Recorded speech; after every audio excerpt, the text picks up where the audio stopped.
할렐루야. 옆에 계신 분하고 얼굴 보시면 안 되겠죠? 네, 앞에 보시면서 오늘 나에게 좋은 일이 있습니다.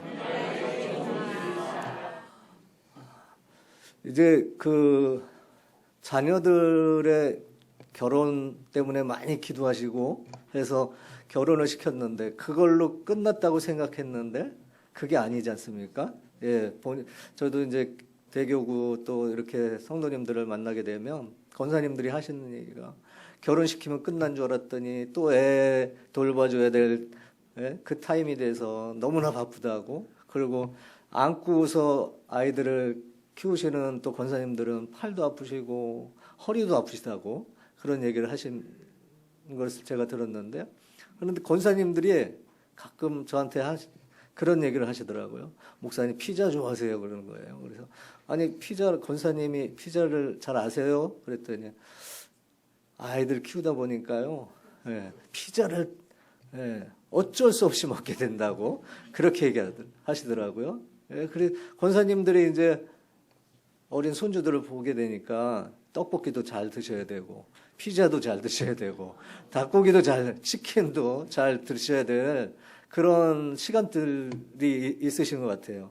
그런데 여러분, 세계 3대 피자 하면 피자헛, 도미노, 우리나라는 아직 안 들어온 것 같아요. 리틀 시저스라고 그런 세계 3대 피자가 있습니다. 이 3대 회사는요, 그 첫째가 피자헛인데 22.2%의 달성률을 갖고 있고요. 2위가 11.7%의 도미노 피자입니다. 그리고 3위가 8.4%의 리틀 시저스라는 이 피자 회사가 있는데요. 이 회사는 저마다 독특한 판매 전략을 갖고 있습니다. 그것은 피자헛은 다양한 메뉴, 마치 백화점식으로 메뉴가 굉장히 다양합니다. 그리고 도미노는 남보다 빠른 배달.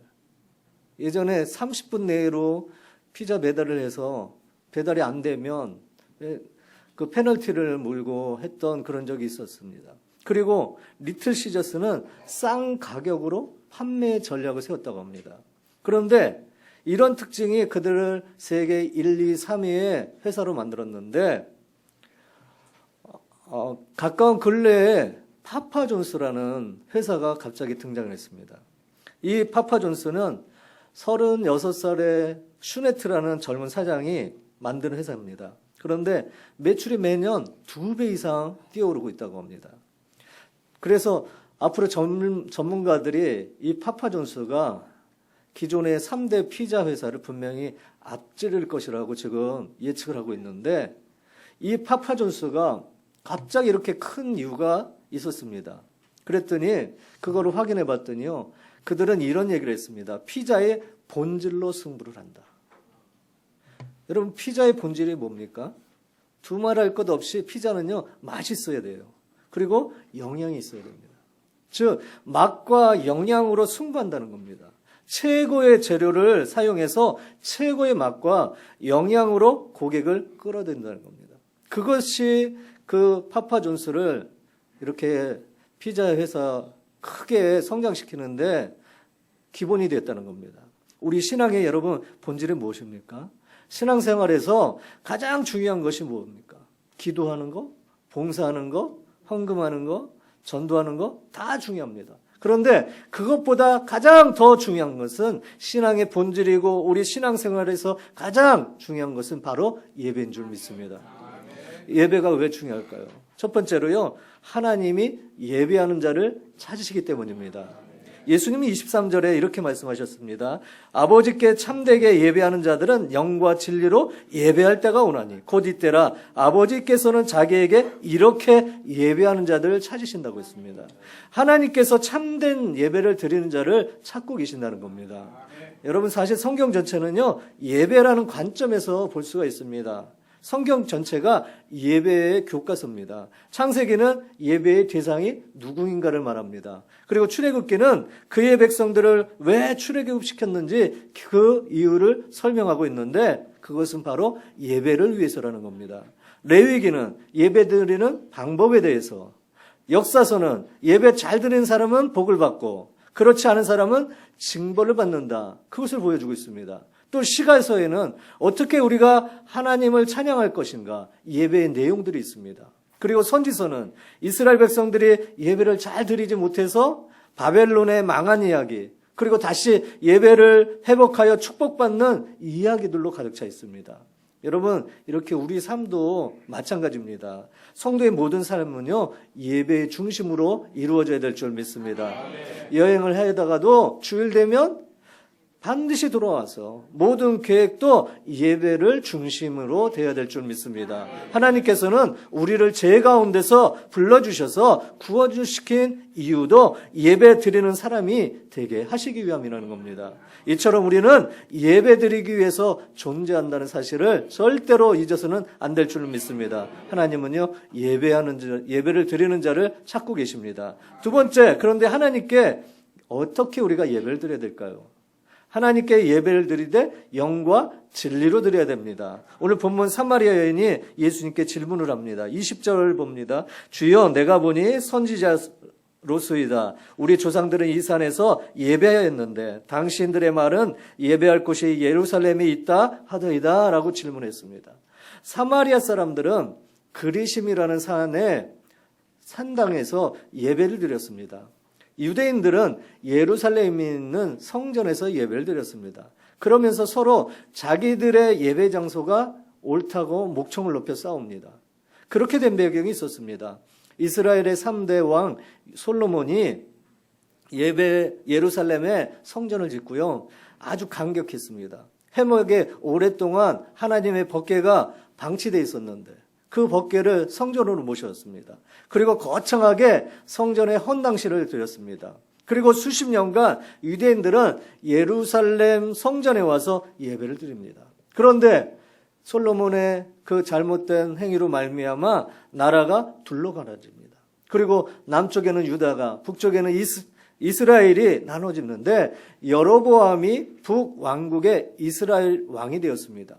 그리고 난 후에 은근히 불안해졌습니다. 왜냐하면 백성들이 하나님께 예배한다고 사마리아가 아닌 유다의 나라에 예루살렘에 올라갔다가 자기 동족들을 만나서 혹시라도 마음이 변해서 반역을 하면 어떻게 할까? 그래서 걱정된 나머지 이 백성들을 예루살렘에 못 올라가게 해야겠다 생각을 했습니다. 그리고는 국경에 있는 그리심산에 산당을 짓습니다. 그리고 백성들에게 명령을 합니다. 야, 이제부터 우리들의 신은 이곳에 있다. 예루살렘에 더 이상 올라가지 말고 그리심산에서 예배를 드려라. 그렇게 수백 년 동안 시간이 흘러갔습니다. 사마리아인들은 순수한 유태인의 혈통이 아니었습니다. 바벨론에도 잡혀갔고 아수르에도 포로로 잡혀갔습니다. 그리고 그들 이주민들끼리 서로 혼혈해서 순수한 유대인들이 아니었습니다. 그들 역시 전통에 따라서 그리심산 산당에서 예배를 드립니다. 그러면서 사마리아 사람들, 유대인 사람들이요, 만날 때마다 다툽니다. 서로 자기들이 예배드리는 장소에만 하나님이 계시다는 겁니다. 예수님께서 사마리아 여인에게 그런데 뭐라고 대답하셨냐면요, 21절에 이 산에서 말고 예루살렘에서도 말고 너희가 아버지께 예배할 때가 이르리라. 그리고 23절 24절에 하나님은 영이시니 예배하는 자가 영과 진리로 예배할지니라.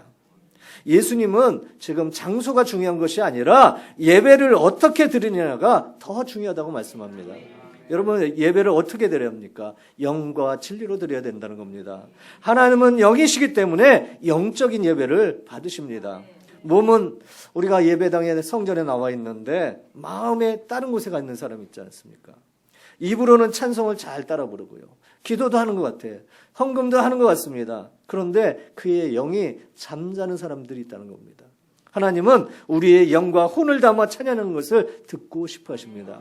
하나님은 우리가 영과 혼을 담아 기도하는 것을 듣고 싶어 합니다. 하나님은 우리가 영과 혼을 담아 헌금하는 것을 받으시기를 원합니다. 하나님은 우리가 영과 혼을 들여 예배 드리는 것을 받기를 원하십니다. 마태복음 15장 8절에 예수님은 이 백성이 입술로는 나를 존경하되 마음은 내게서 멀도다 라고 탄식을 하셨습니다. 예배의 마음이 없고 형식만 남았다는 겁니다. 억지로 드리는 예배, 습관적인 예배, 준비 없는 예배, 지각하는 예배. 기차 시간 늦어본 적이 있으십니까? 기차 늦으면요, 기차는 그냥 떠나게 돼 있어요. 제가 몇 년 전에 지방에 담임 목회를 하고 있을 때였습니다. 그 KTX를 타야 되는데 집에 전에 살던 집에서 버스를 타고 서울역을 가야 되는데 분명히 시간을 여유 있게 잡아서 2시간 전에 나갔는데요. 그만 경인고속도로가 사고가 났는지 꽉 막혀버렸어요. 시간이 점점 흘러갑니다. 이거 차를 못 타면 KTX를 놓치고 KTX를 놓치면 지방교회 가서 예배 드려야 되는데 시간이 막 땀은 나고요. 이 차를 어떻게 제가 운전을 할 수도 없고 머리에 익을 수도 없고 어떻게 달려갈 수도 없고 굉장한 그 딜레마에 빠진 적이 있었습니다. 여러분 기차는요 놓치면 절대로 안 기다려줍니다. 저희는 예배 시간 늦었다고 막 헐레벌떡 뛰어들어오잖아요. 만약에 여러분 문을 꽉 닫아버리고 못 들어오게 한다고 생각해 보세요. 예배는 우리를 위한 게 아니에요.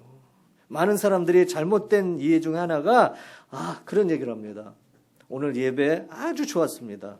많은 것을 얻었습니다. 그렇게 얘기합니다. 그러나 여러분 예배는요 우리를 위한 것이 아니라 하나님의 기쁨을 위하여 예배를 드리는 겁니다. 그러므로 전심으로 우리가 예배를 드려야 될 줄 믿습니다. 그런데 여러분 교회 와서 자리에 앉았는데 딴 생각하는 사람들이 있잖아요. 어떤 분들은 그 순복음 가족신문을 들고 와서요 앞장부터 끝까지 당장 목사님 설교하시는데도 펴놓고 그걸 그렇게 들여다보고 계시는 거예요. 거기에 무슨 퀴즈가 있는 것도 아닌데 이벤트가 있어서 그걸 잘 끝까지 보면 선물 준다고 써 있는 것도 아닌데 그거 다 보고 또 핸드폰 꺼내갖고 체크하고 또 어떤 분은 주보에다 막 낙서하시는 분, 또 주회전이 편안하니까 시작부터 끝까지 감사합니다 하시는 분 계세요. 앞뒤로 감사하시는 분, 잡념에 시달리는 분. 여러분 이러시면 안 되는 거예요. 영과 진리로 최선을 다해서 우리가 하나님께 예배를 드려야 될 줄 믿습니다. 세 번째로 예배의 성공자가 되어야 축복의 통로의 사람이 되는 겁니다. 예배의 성공자가 인생의 성공자입니다. 믿음의 조상 아브라함은요 예배를 잘 드렸어요. 인생의 성공자가 되었습니다. 가는 곳마다 갈대 우르를 75세에 하나님이 떠나라고 해서 떠나서 그런데 가는 곳마다 제단을 썼습니다. 그럼 하나님께 예배 드렸어요. 그랬더니 믿음의 조상이 되었지 않습니까? 그 아들 이삭은 어땠습니까? 한술도 뜨지 않습니까? 거부가 되지 않습니까? 솔로몬이 기브온에서 1,000번제를 드립니다.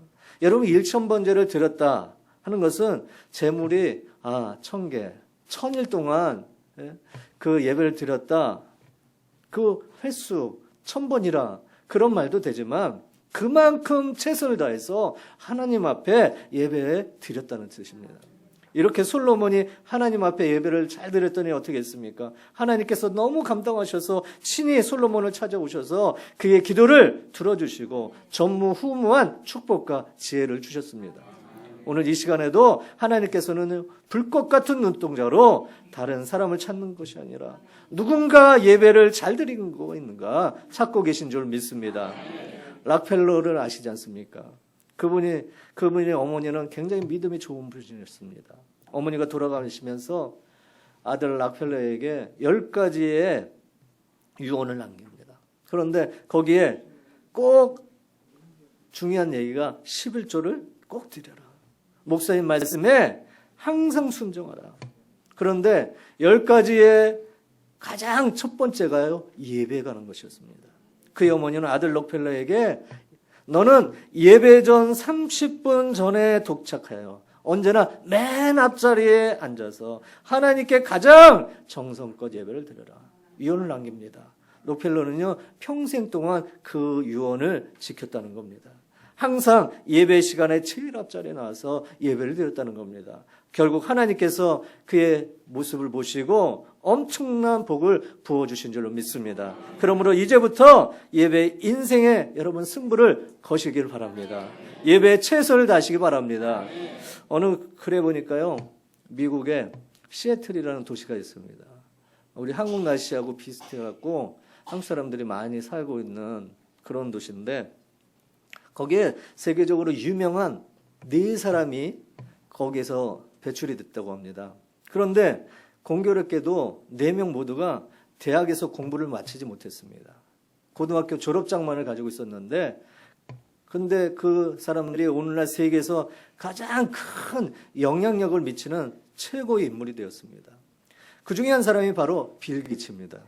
이 사람은 가난한 가정에서 자랐습니다. 하버드 대학에 들어갔지만 중퇴를 합니다. 그런데 그가 얼마나 재산이 많은지요. 오늘 인류 역사의 최고의 부자가 됩니다. 빌 게이츠 재산이 1천억 불인데 하나로 계산하니까 한 120조 정도 된다고 합니다. 두 번째 사람이 보잉이라는 사람입니다. 그는 항공기를 만드는 보잉 항공사를 세워서 세계에서 가장 큰 항공기 생산 회사를 세웠습니다. 비행기는 크게 2종류입니다. 엔진이 꼬리 뒷꽁무니에 달려있는 게 있고요. 또 엔진이 날개에 달려있는 그 2종류가 있다고 하는데 지금에서 가장 많이 쓰이고 있는 비행기가 바로 보잉사에서 만든 그 다 엔진이 날개에 있는 그런 비행기가 있답니다. 세 번째 사람은 맥콜드라는 사람인데요. 이분은 핸드폰 전화기, 저와 여러분이 지금 쓰고 계시는 핸드폰 전화기를 발명한 사람입니다. 이 휴대폰은 그래서 맥콜드가 발명한 건데 그 사람 또 부자가 되었습니다. 또 한 사람은 코스트라고 하는 회사를 설립한 사람입니다. 보잉과 함께 합작한 회사인데요. 세계적인 기업이 되었다는 겁니다. 그런데 중요한 게 있습니다. 이 시애틀 출신 세계적인 인물이 된 이 4사람을 조사해 보니까요. 나이크 우드라는 주일학교 선생님으로부터 성경 말씀을 배우고 훈련을 받았다는 겁니다. 그 주일학교 선생님은 세상의 지식보다 하나님의 위대하심 그리고 하나님 섬기는 법을 가르쳐 주었다는 겁니다. 하나님을 예배하는 것이 가장 복된 삶임을 가르쳐 주었다는 겁니다. 그래서 그들은 주일학교 선생님의 가르침대로 하나님을 섬기고 예배로 말미암아 하나님께서 그들을 축복하셨다는 겁니다. 그렇습니다. 하나님께서는 이처럼 예배하는 자를 축복하신다는 겁니다. 여러분 예배를 잘 드림으로 올 2020년 다 인생의 성공자가 되시기 바랍니다. 그래서 축복의 통로가 되시기는 사람이 되어서 실업인의 천배의 복을 다 받으시고 누리시고 나누게 되시기를 예수님의 이름으로 축복을 드립니다.